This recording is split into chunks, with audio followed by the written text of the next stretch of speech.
Everyone loves a good origin story.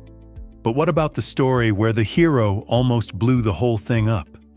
Here's a fact buried under powdered wigs and patriotic mythology. American independence was not inevitable.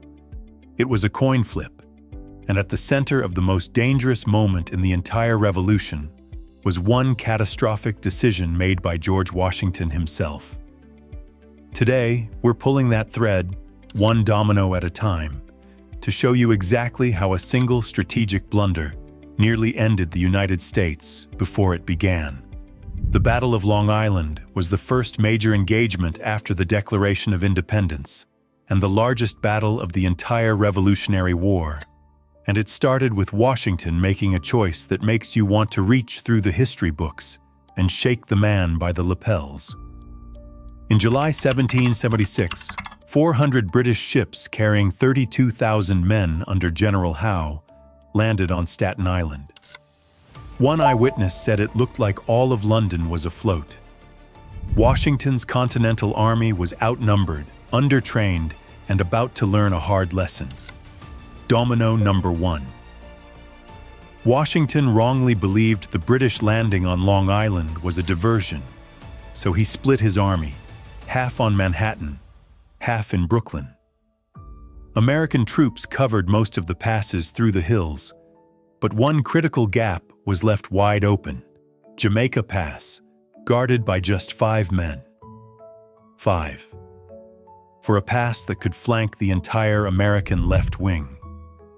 On the evening of August 26th, 4,000 troops under Henry Clinton marched straight through Jamaica Pass, while 7,000 men hit the American right, and 5,000 Hessians struck the center. A textbook three-pronged trap, and Washington walked right into it. Clinton got behind the American position. The right flank collapsed. 400 Maryland soldiers fought a desperate rearguard action at the old stone house before their commander was taken prisoner. Washington watched from Brooklyn Heights and could only say, "Good God, what brave fellows I must lose."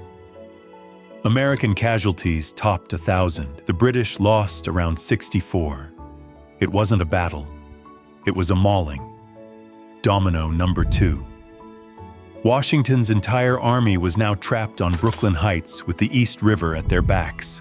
Surrender or drown, except Washington found a third option. On the stormy night of August 29th, he ordered a full evacuation. Using commandeered boats, the Continental Army slipped silently across to Manhattan. A heavy fog rose that morning, concealing the last boats until every man was safely across. Washington himself boarded only after the final soldier had left. Genius. Pure, desperate genius. But he'd escaped the trap, not the war. So here's what I want to know. Washington split his army and left Jamaica Pass almost completely unguarded, a decision that nearly ended everything. Was that pure strategic error, or was he simply outclassed by a superior force? Comment your answer below, because the next domino hurt even more than Brooklyn.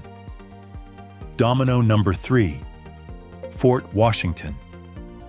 Rather than abandon the garrison on Manhattan's northern tip, Washington deferred to General Nathanael Greene's lobbying and left 2,800 men inside.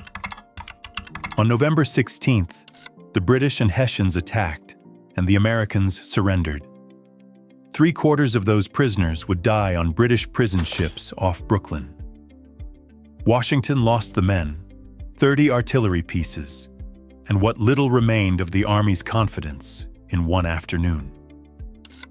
Domino number 4. The retreat that almost became a collapse. Driven out of New York entirely, Washington's army melted from over 23,000 men in August to fewer than 5,000 by December. Desertions, expired enlistments, men who had signed up for glory and gotten mud, cold, and defeat. The revolution tottered on the brink. Then Thomas Paine, who had marched alongside that freezing army, published The American Crisis on December 19th, Washington ordered it read aloud to his men. These are the times that try men's souls wasn't poetry. It was a diagnosis. And on Christmas night, Washington crossed the Delaware and won at Trenton, then Princeton, changing the course of the war. One wrong read of British intentions. A split army. Jamaica Pass falls. Brooklyn is lost. New York is surrendered. Fort Washington collapses. The army hemorrhages men. Every catastrophe traces back to one decision in August 1776. Washington had not yet learned that the survival of his army mattered more than any city. Once he learned it, the hard, bloody, humiliating way, he became the commander who won the war. But it nearly cost everything. American independence wasn't handed down from the heavens. It was scraped together by cold, starving men on a frozen riverbank, led by a general who had just made the worst mistakes of his career and refused to quit anyway. If you want to go deeper on any piece of this, Brooklyn, Fort Washington, the Delaware crossing, let me know in the comments and subscribe, because this channel is just getting started.